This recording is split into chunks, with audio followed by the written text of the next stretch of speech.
Yeah, my man, Machine Key. Yeah.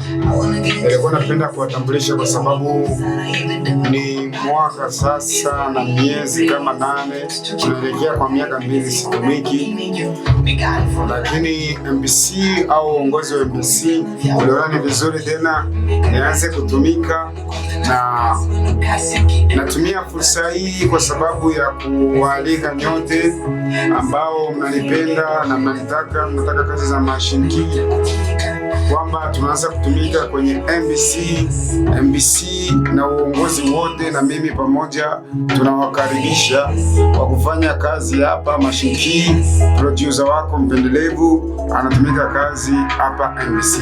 Kwa hiyo tunawakaribisha ili tufanye kazi kwa pamoja, na imani tunafanya kazi nzuri, lakini njoo ujionee, na imani unajua kazi ya Machine Key. Tunawakaribisha nyote kwa pamoja, kwaya, gospel, unafanya aina yoyote ya muziki traditionnel, tunawakaribisha kwa kufanya muziki wa hivyo kwenye MBC studio. Machine Key niko hapa, karibu.